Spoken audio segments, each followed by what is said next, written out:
तो चलिए आज के क्लास में देखेंगे 7 का मैथ चैप्टर 4। तो चैप्टर 4 आज से स्टार्ट हो रहा है। 3 तक कंप्लीट हो चुका है। नहीं देखे होंगे तो चैनल के प्लेलिस्ट में जाइएगा, एक लाइन से वीडियो मिल जाएगा। और अगर 6 या 8, 9, 10 का भी देखना चाहते हैं तो वहाँ उस सब का भी प्लेलिस्ट बना हुआ है। सबका वीडियो आपको एक लाइन से मिल जाएगा, आप जिस क्लास का चाहें देख सकते हैं, ठीक है। और आगे अपलोड हो रहा है।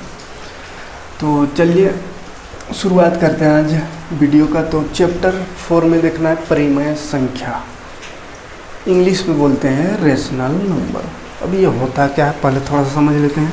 तो देखिए परिमेय संख्या या रेशनल नंबर ये कुछ नहीं, बस इसमें एक चीज़ याद रखना है, ऐसा संख्या जिसको p/q के रूप में लिख सकते हैं, जिसमें q नॉट इक्वल टू 0 होना चाहिए। q जो होना चाहिए वो 0 नहीं होना चाहिए, ठीक है।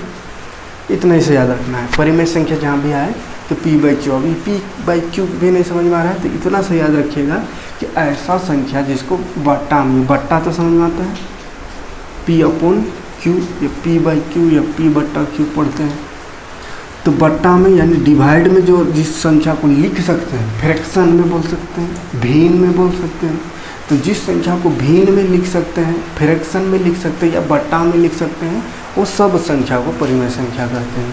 जैसे 2 है तो 2 को बट्टा में लिख सकते हैं, 2 बट्टा है। 2 को भिन्न में मतलब लिख दिए, इसको लिख सकते हैं p/q के रूप में लिख दिए, ठीक है। अब ये लिखे तो इसका मतलब भी क्या होता है, नीचे 1 से 2 को भाग देंगे तो 2 ही होता है। तो 2 को ऐसा लिख सकते हैं, यानी 2 क्या है, परिमेय संख्या है। -5 रहे तो इसको भी तो लिख सकते हैं -5 है, नीचे 1 लगा देने से क्या फ़र्क पड़ता है, कोई फ़र्क नहीं पड़ता है। यानी ये भी बट्टा में लिखा सकता है, तो ये भी परिमेय संख्या है, ठीक। तो ऐसी संख्या जिसको ऐसा लिख सकते हैं उसको भी परिमेय संख्या कहते हैं। अच्छा 5/-3 तो ये भी तो परिमेय संख्या, ये तो बट्टा में लिख ले। तो यानी बट्टा में जिसको लिख सकते हो परिमेय संख्या, बस इतना सा ध्यान रखना है, ठीक। और एक चीज़ ध्यान रखना है, क्या 0 परिमेय संख्या है कि नहीं, वो अगर पूछे 0 परिमेय संख्या है कि नहीं, तो देखिए 0 को अगर ऐसा लिख सकते हैं तो है परिमेय संख्या। तो लिख के देखते हैं, देखिए तो 0 को अगर लिख दें हम 5/5 तो नहीं लिख सकते, 0/5 लिख देते हैं। या 0 यहाँ जैसे 1 लगा दी कोई फ़र्क नहीं पड़ता है, तो यहाँ भी तो 1 लगा सकते हैं, कोई फ़र्क नहीं पड़ेगा, ठीक है। क्योंकि 1 को 0 से भाग दीजिएगा तो 1 0 0 0 होगा। या 1 की जगह यहाँ 5 10 भी लिख सकते हैं, 5 को भी 0 से भाग देंगे तो 0 होगा। यानी ये 0 ही कोई ऐसा लिख सकते हैं, यानी p/q के रूप में बट्टा में लिख सकते हैं, भिन्न में लिख सकते हैं। तो ऐसा जिसको भी लिखेंगे वो सब परिमेय संख्या, यानी 0 भी परिमेय संख्या है, ठीक। तो इसी के बारे में अध्ययन करना है इस एक्सरसाइज में, इस चैप्टर में पूरा परिमेय संख्या के बारे में, ठीक है। तो देखेंगे परिमेय संख्या में क्या क्या होता है, क्या क्या इसमें अध्ययन करना है, एक एक करके। चलिए एक्सरसाइज स्टार्ट करते हैं, वहाँ पे समझ में आ जाएगा। 4.1 देखते हैं। 4.1 का पहला क्वेश्चन है, उचित कथन से रिक्त स्थानों को पूरा कीजिए। खाली स्थान दिया हुआ उसको हमको भरना है। खाली स्थान में -5/8, फिर खाली स्थान है, परिमेय संख्या है, ये बोला है -5 परिमेय संख्या है।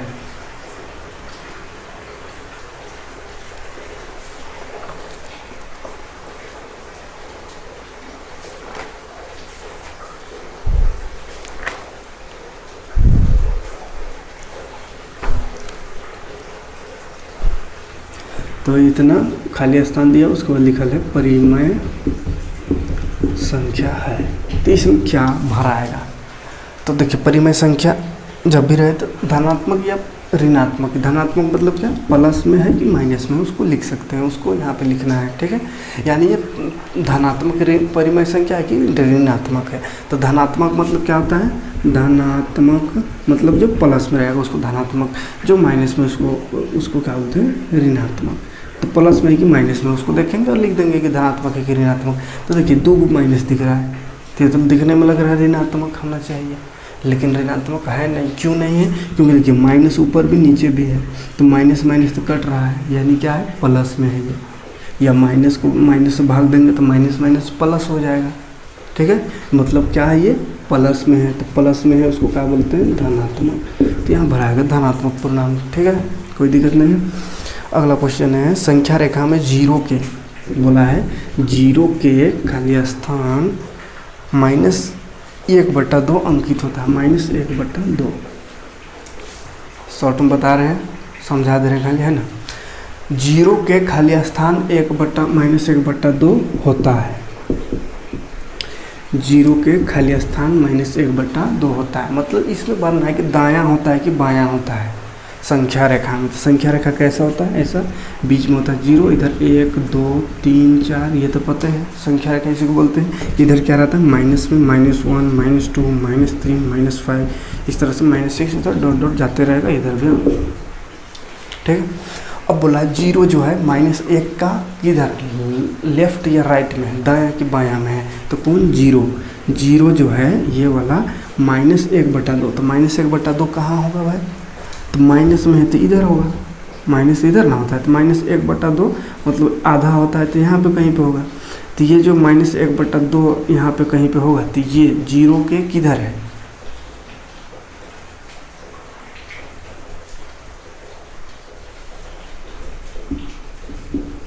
यहाँ पे रुकिए थोड़ा सा, जीरो के दाएं, हाँ, तो जीरो के किधर है, ये माइनस इधर, जीरो के इधर है, लेफ्ट साइड है, ठीक है।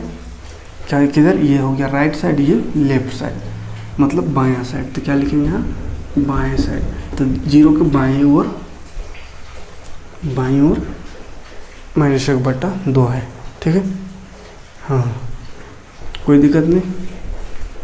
तो देखिए मानक रूप का मतलब होता है कि कोई संख्या रहे, जैसे बोलेंगे 15 है, 15 का मानक रूप क्या है, अच्छा 15 नहीं, 15 बट्टा कुछ रहेगा, है ना, 3, इसका मानक रूप यानी डिवाइड हमेशा p/q परिमेय संख्या रहेगा, उसका बोलेगा मानक रूप में लिखना। तो इसका अगर बोले कि मानक रूप में लिखिए, तो मानक रूप मतलब होता है इसको काट देना है, ठीक है, यानी 3 × 3 3 × 5 15, तो इसका मानक रूप हो गया 5/1। तो ये 1 है, नीचे कुछ नहीं, तो 1 है, तो 1 को काटेंगे तो 1 ना होगा, तो इसका मानक रूप भी क्या होगा, 1 होगा, क्योंकि माइनस में, इसलिए माइनस है, ठीक है। तो मानक रूप का एक स्पेशल क्वेश्चन भी है, तो उसमें देख लेंगे अच्छा से। बस इतना समझना है कि मानक रूप मतलब होता है जो परिमेय संख्या दिया हुआ है उसको काट देना है, काट के छोटा कर देना, उसका छोटा रूप। तो 1 है तो 1 का छोटा रूप 1 ही होगा, उससे छोटा रूप तो नहीं हो सकता है, ठीक। अगला देखते हैं,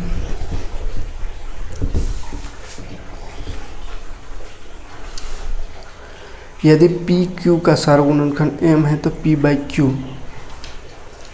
बोला है PQ का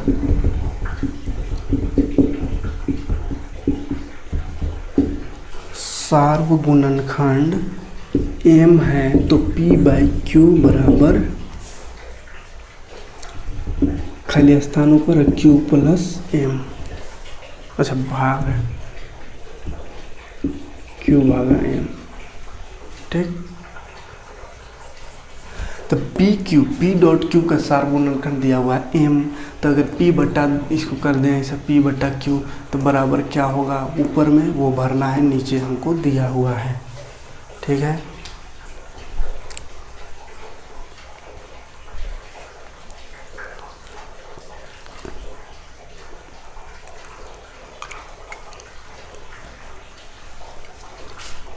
तो देखिए क्या होगा, ये भाग में है Q का भागा M, तो ऊपर P है तो लगा देंगे P/M, क्योंकि M जो है वो सार्वगुणनखंड है। सार्वगुणनखंड मतलब ये दोनों का टेबल में M आता है ना। तो इसीलिए अगर Q को भाग दिए M से, तो P को भी M से भाग जा सकता है, डिवाइड हो सकता है, और उसका जो बटा करेंगे तो P/Q ही आएगा। सार्वगुणनखंड उसी को कहते हैं, ठीक है। ये इस तरह का खाली स्थान भरना है, खाली स्थान भरने वाला हमें कोई दिक्कत नहीं होना चाहिए, याद भी कर सकते हैं इसको, खाली स्थान भर के इसको याद करने के लिए मेन है। चलिए देख लेते हैं पांचवा बोला है P एवं Q ऋणात्मक यानी नेगेटिव संख्या है, परिमेय संख्या। तो P/Q करेंगे तो क्या होगा, P/Q क्या होगा, तो दोनों नेगेटिव है, P और Q दोनों बोला है ऋणात्मक है, यानी ये भी ऋणात्मक ये भी, तो ये प्लस प्लस कर दिया, मतलब क्या हो गया माइनस माइनस कट गया मतलब धनात्मक आ गया, तो ये हो जाएगा इसमें धनात्मक परिमेय है। किसी परिमेय संख्या के मानक रूप में व्यक्त करने के लिए अंश एवं हर को उनके तो उसके मासा से विभाजित कर देते, उसमें मासा भराएगा। किसी परिमेय संख्या को मानक रूप में व्यक्त करने के लिए अंश एवं हर को उनके खाली स्थान से विभाजित यानी मासा से, मासा यानी HCF से गुना कर देते हैं, हाईएस्ट कॉमन फैक्टर से, तो वहाँ पे और गुना में भाग कर देते हैं ना, विभाजित कर देते हैं, तो वो भरा जाएगा। तो खाली स्थान वाला को हटाते हैं। चलिए क्वेश्चन में मेन आते हैं। क्वेश्चन देखिए, दूसरा क्वेश्चन, निम्नलिखित परिमेय संख्या के बीच तीन परिमेय संख्या लिखना है। 3 है ना, बीच में कितना 3 परिमेय संख्या।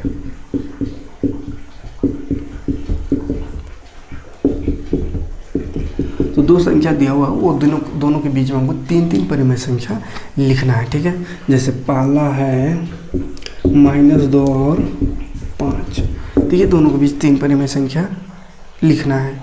ठीक है, तो ये तो आसान है, ये दोनों के बीच 3 परिमेय संख्या आराम से लिख सकते हैं।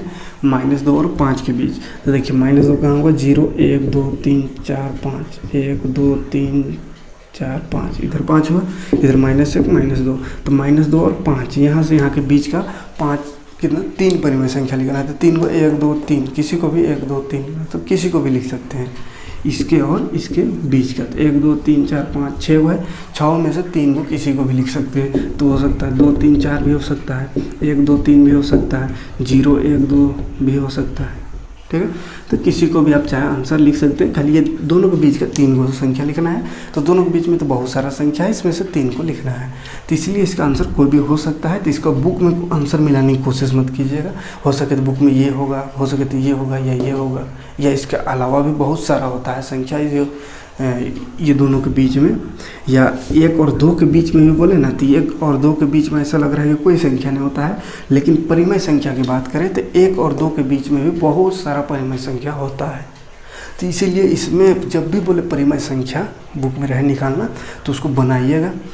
कैसे बनाना वो बता देंगे, ये तो सिंपल है, इसमें देख के पता चलिए। अगर देख के पता नहीं चले तो कैसे बनाना है उसको अगले क्वेश्चन में बता रहे हैं, लेकिन उसका आंसर बुक से मिलाने की कोशिश मत कीजिएगा, नहीं तो आंसर नहीं आएगा। क्योंकि लाखों संख्या रहता है 2 संख्याओं के बीच में, उसमें से 3 या 5 लिखना रहेगा, तो हम किसी और को लिखेंगे, आप किसी और को लिखिएगा, बुक जो छापा है वो किसी और को लिखा हो उतना में से, तो इसलिए किसी का आंसर मैच नहीं भी कर सकता है। तो घबराइएगा नहीं, क्या कि कमेंट आने लगता है कि सर इसका आंसर नहीं मिल रहा है। 8 क्लास में भी इस तरह का क्वेश्चन था, तो उसमें भी बहुत सारा कमेंट आया कि इसका आंसर नहीं मैच कर रहा है, क्या बात है। तो इसलिए पहले ही बता दे रहे हैं, आंसर मैच करने की कोशिश मत कीजिएगा इस तरह का क्वेश्चन में। देखते हैं इसका अगला क्वेश्चन, दूसरा नंबर 1/2 और 3/2। तो 1/2 और 3/2 के बीच में हमको 3 को संख्या लिखना है। तो 1 नीचे देखिए, नीचे तो बराबर है, अब ऊपर 1 और 3 है, तो 1 और 3 के बीच कौन संख्या हुआ 2, तो एक संख्या है, हमको लिखना है 3 संख्या।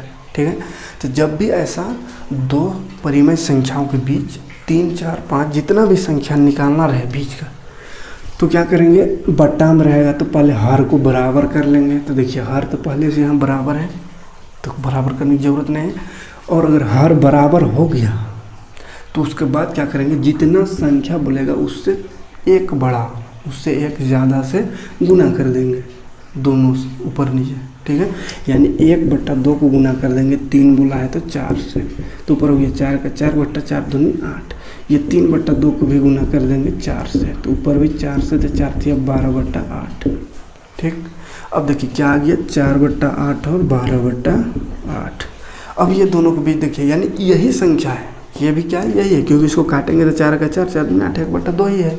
तो 1/2 को बस इसका थोड़ा सा बड़ा रूप करके लिखे हैं। ठीक है, बड़ा रूप करके इसको भी थोड़ा बड़ा रूप करके लिख दिए। क्यों बड़ा किए, क्योंकि बड़ा कर दिए यानी जूम कर दिए, तो इसका अंदर क्या क्या है वो दिखेगा। जिसके अंदर क्या है देखिए, अब 3 और 12 के बीच में बहुत सारा संख्या है, कौन कौन, 5 6 7 8 9, इस तरह का बहुत संख्या है। और नीचे 8 है तो लगा देंगे 8 8। 3 को बोला है तो 3 को लिखेंगे आंसर। ठीक, तो इसमें बहुत सारा संख्या हो सकता है। 4 की जगह 3 से भी गुना करने पर आ जाएगा, क्योंकि पहले से ही एक संख्या निकला हुआ था। अगर पहले से एक भी संख्या ना हो, लगातार संख्या ऊपर रहता है 1 और 2 या 2 और 3 के बीच, तो ऐसा करना है 3 पूछेगा तो 4 से गुना कर देना है, 4 पूछेगा तो 5 से। और अगर पहले से एक संख्या निकला हुआ है तो उसमें जितना बोलेगा उतना से भी गुना करने पर आ जाएगा। ठीक है, चाहे उससे ज़्यादा से भी गुना कर सकते, कोई मतलब नहीं, कोई दिक्कत नहीं है उससे। यहाँ 4 की जगह 8 से भी ऊपर नीचे गुना कर सकते हैं। यानी ऊपर नीचे गुना करने का मतलब होता है वो संख्या वही है, बस उसको थोड़ा बड़ा कर दे रहे हैं। तो बड़ा करने पर बीच का संख्या जो है, जैसे कोई चीज़ को फोटो है, इसको जूम करते हैं तो क्या क्या है उसका दाग तक भी दिख जाता है, छोटा छोटा दाग धाबा। तो इसी तरह से को जूम कर दिए, बड़ा कर दिए, तो इसका बीच में क्या क्या है वो दिखेगी है। तो वही दिखने गया, उसमें से 3 को लिखना है तो 3 को लिख देना है। ठीक, देखते हैं अगला क्वेश्चन। तो अगला है, अच्छा अब एक भिन्न बराबर नहीं है तो कैसे करेंगे, देखिए -1/2 और 4/5। इसमें क्या बोले थे पहले, नीचे हर को बराबर करना है, इसमें हर बराबर नहीं है तो डायरेक्ट इसका आंसर नहीं लिख सकते, डायरेक्ट नहीं जान सकते कितना है ये दोनों के बीच की संख्या। तो क्या करेंगे, हर को पहले बराबर कर देंगे। तो हर को बराबर करने के लिए क्या करते हैं, हर का एलसीएम निकालते हैं। तो इसका हर 3, इसका 5, 3 5 का एलसीएम तो अलग अलग पहाड़ में आएगा, यानी 15 होगा एलसीएम। तो इसका हर को 15 बना देंगे। तो देखिए बना देते हैं, 3 है पहले से, 5 से गुना करना पड़ेगा तो ऊपर भी 5 से, तो ऊपर हो गया 5 जगह 5, माइनस में तो -3 बचे 15। इसको भी गुना करते हैं, 4/5 पहले से, तो 3 से गुना करना पड़ेगा 15 बनाने के लिए, तो ऊपर भी कर देंगे 3 से, तो ऊपर हो गया 4 3 12, नीचे हो गया 15, यानी 5/15 एक आया और एक आया 12/15। ये दोनों के बीच हमको 3 संख्या लिखना है। तो देखिए -5 और ये 12 है, तो ये दोनों के बीच में तो बहुत सारा संख्या पहले से आ गया, इसलिए ऊपर नीचे अब गुना करने की ज़रूरत नहीं है। तो किसी किसी को क्या होगा कि हर को खाली बराबर करेंगे तो भी दिख जाएगा कितना संख्या है। ठीक है, तो -5 और 12 के बीच में कितना संख्या है, तो बहुत सारा है, 1 2 3 भी हो सकता है, और नीचे 15 है तो 15 लगा दीजिए, तो ये भी हो गया आंसर। ठीक, 1 2 3 ना लिख करके 3 4 5 भी लिख सकते हैं, और नीचे 15। ठीक, या माइनस में भी लिख सकते हैं, -5 से उधर क्या -4 -3 -2, ये तीनों लिख सकते हैं, नीचे 15 लगा कर। नीचे 15 है इसलिए, है ना, नीचे 14 आएगा 14, 13 आएगा तो 13 ऐसे लिखना है, कोई दिक्कत नहीं है। तो चलिए इतना ही क्वेश्चन था परिमेय संख्या निकालने का, तो हो गया, कर दिए सबको। अपने सब कुछ क्वेश्चन एग्जाम्पल तरफ है, उसको बना करके देख लीजिएगा। देखते हैं अगला क्वेश्चन 3 नंबर क्या बोला है। निम्नलिखित प्रत्येक के 3 समतुल्य परिमेय, 3 समतुल्य परिमेय लिखना है। समतुल्य मतलब देखिए क्या होता है, समतुल्य का मतलब बराबर होता है, यानी जो संख्या दिया हुआ है उसी के बराबर 3 वो और संख्या लिख देना है। ठीक है, जैसे पहला दिया हुआ 3/15 माइनस में, तो इसके बराबर हमको और 3 वो संख्या लिखना है। तो इसके बराबर संख्या कैसे होगा, तो देखिए पहला संख्या लिखेंगे तो ऊपर नीचे गुना कर देंगे 2 से। यहाँ भी किसी से भी गुना कर सकते हैं ऊपर नीचे, लेकिन ध्यान रहे ऊपर जितना से गुना करेंगे नीचे से भी उतना ही से गुना करना होगा। ठीक, ताकि ये 2 2 कट जाए और 3/5 रहे, यानी इसका भी क्या कर रहे हैं, खाली बड़ा रूप लिख रहे हैं, इसको नहीं बदल रहे, खाली इसको थोड़ा सा बड़ा कर दे रहे हैं। तो ये हो जाएगा 3 दूनी 6 और नीचे 5 दूनी 10। तो ये इसके बराबर है, बोले थे संतुल्य मतलब बराबर, तो ये तो बराबर ऐसे दिख नहीं रहा है, 3/5 है, तो ये तो आ गया 6/10, तो दिख नहीं रहा, लेकिन है ये बराबर। कैसे बराबर है, तो देखिए बट्टा में इसको काट सकते हैं, तो काटेंगे तो क्या होगा, 2 3 6, नीचे 2 5 10, तो 3/5 आया, 3/5 ही तो है ना। तो 3/5 को ही खाली बड़ा कर दिए। ठीक है, तो एगो हो गया, 3 को बोला, तो दूसरा में क्या करेंगे, इसी को अगर गुना कर दीजिए 3 से, या 4 से भी कर सकते हैं। ठीक है, लेकिन ऊपर नीचे एक बार में एक ही संख्या से, तो 3 से करेंगे तो 3 3 9/15। इसी तरह 4 से कर दीजिए, तो 4 3 12 माइनस में बटा 4 5 20, 3 को निकल गया, कोई दिक्कत नहीं। तो इसी तरह ऊपर नीचे 2 3 4 5 6 7 किसी से भी गुना करके 3 बोला है तो 3 को निकाल लीजिएगा। तो इसका एक ही क्वेश्चन बताते हैं, काहे कि ये तो बस गुना करना ऊपर नीचे कर लीजिएगा, उम्मीद है ना। तो चलिए देखते हैं हम अगला क्वेश्चन।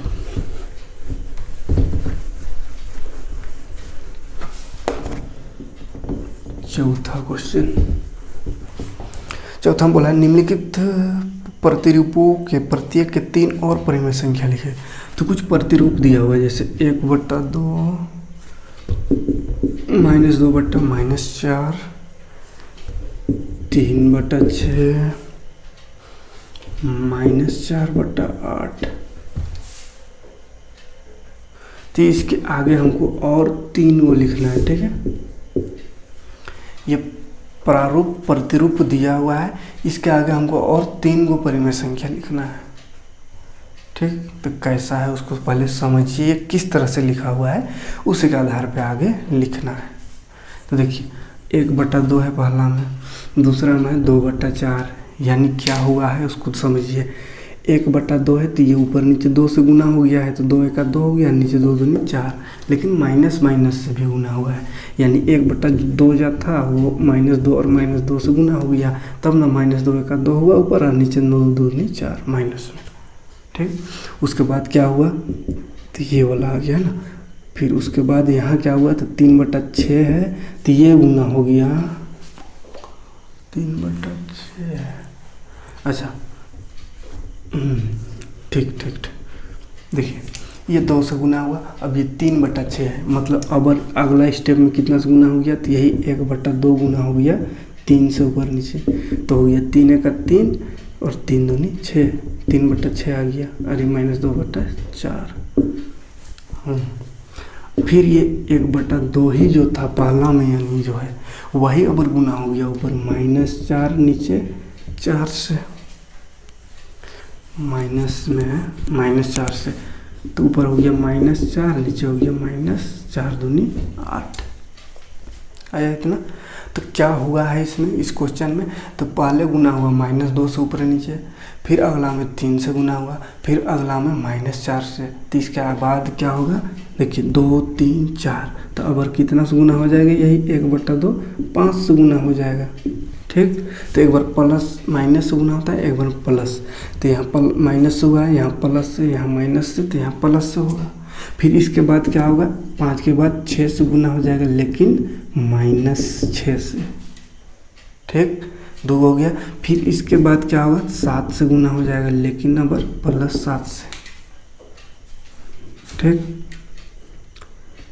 तो कितना होगा, देखिए 5 1 5 बट्टा नीचे 10, यहाँ हो गया 6 1 6/6 दूनी 12, यहाँ 7 1 7/14। तो 1 2 3 को परिमेय लिखना था इसके आगे, तो इसके आगे लिखाएगा 1 5/10, एक -6/12 माइनस, अरे वो 7/14, ठीक।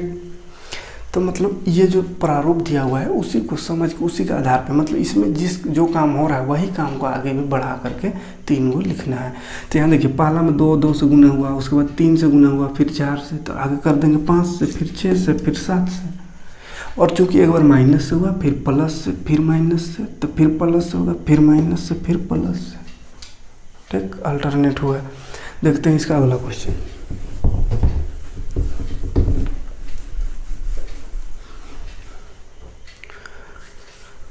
-2/5 -4/10 -6/15 -8/20, ये क्वेश्चन है, ठीक। देखिए सब में ऊपर माइनस, नीचे प्लस है, कुछ नहीं नीचे मतलब प्लस है, तो ऊपर तो माइनस ही रहेगा, इसके आगे जो संख्या आएगा उसमें भी क्या होगा, माइनस होगा ऊपर में, ठीक, लेकिन और नीचे में प्लस होगा। अब देखिए हो क्या रहा है, तो यहाँ 2 4 6 8, मतलब 2 2 बढ़ते जा रहा है, तो बढ़ा दीजिए, अब होगा 10 फिर 12 फिर 14, और माइनस में सब है तो माइनस लगा देंगे, ठीक। तो ऊपर का तो आ गया, अब नीचे कितना आएगा उसको देखते हैं। तो यहाँ 5 10 15 20, 5 5 बढ़ते जा रहा है, तो 20 के बाद 25 30 35 हो गया ये आंसर, कोई दिक्कत नहीं। देखते हैं तीसरा इसी का, 1/-3 2/-6 3/-9 4/-12, ठीक। अब देखिए इसमें क्या हो रहा है, 1 2 3 4 लगातार जा रहा है, मतलब आगे का होगा 5 6 7, 3 को लिखना है हमको। अब नीचे देखिए कितना होगा, 3 6 9 12 यानी 3 का पहाड़ा लिखा रहा है। 3 दूनी 6, 3 तिया 9, 3 चौके 12, 3 5 15, 3 छक्के 18, 3 सत्ते 21। सब में माइनस, तो लगा देंगे सब में माइनस, तो ये हो गया आंसर। ठीक, ये कोमा लगा रहे हैं ना,